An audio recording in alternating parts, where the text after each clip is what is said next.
Hi అండి. ఈరోజు నేను టిఫిన్లోకి లెమన్ రైస్ చేసుకున్నాను. దీనికి కావాల్సిన పదార్థాలు కొద్దిగా జీడిపప్పు, కరివేపాకు, ఎండుమిర్చి, పచ్చిమిర్చి, అల్లం చితక్కొట్టుకొని పక్కన పెట్టుకోవాలి.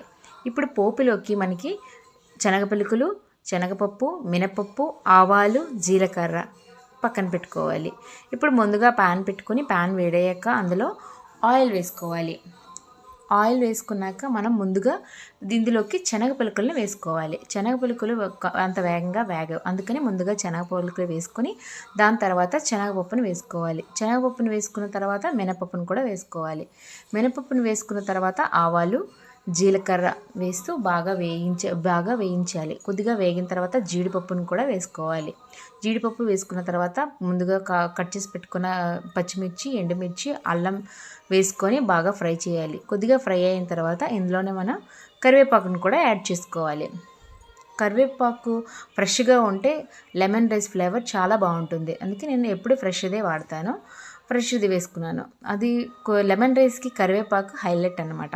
అందుకు కరివేపాకు ఫ్రెష్గా ఉంటే లెమన్ రైస్ చాలా టేస్టీగా కూడా వస్తుంది.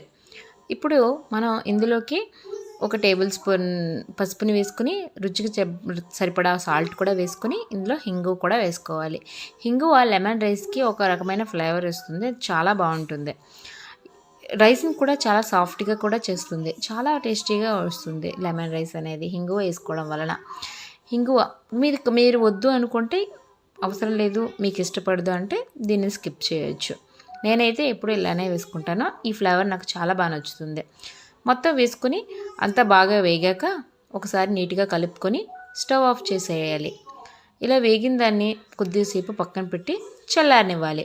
బాగా చల్లారిన తర్వాత మనం ముందుగా వండుకొని చల్లార్చిన అన్నాన్ని ఇందులో కొద్దిగా వేసుకుంటూ బాగా కలుపుకోవాలి. ఇది గ్లాస్ రైస్ అన్నం. దీనిలోకి నేను 1 నిమ్మకాయని పిండుకుంటున్నాను. ఇలా నిమ్మకాయ పిండుకున్న తర్వాత బాగా కలుపుకొని కొంతసేపు అలా మూత పెట్టి వదిలేస్తే మన లెమన్ రైస్ రెడీ అయిపోయింది. చాలా టేస్టీగా ఉంటుంది. మార్నింగ్ తింటే ఒక ఫ్రెష్ ఫీలింగ్ ఉంటుంది. చాలా టేస్టీగా వచ్చింది నా లెమన్ రైస్ ఈరోజు. అంతేనండి, సింపుల్. ఈ వీడియో మీకు నచ్చినట్లయితే నా ఛానల్ని సబ్స్క్రైబ్ చేయండి. వీడియో నచ్చితే లైక్ చేయండి, షేర్ చేయండి, కామెంట్ కూడా చేయండి. Bye bye.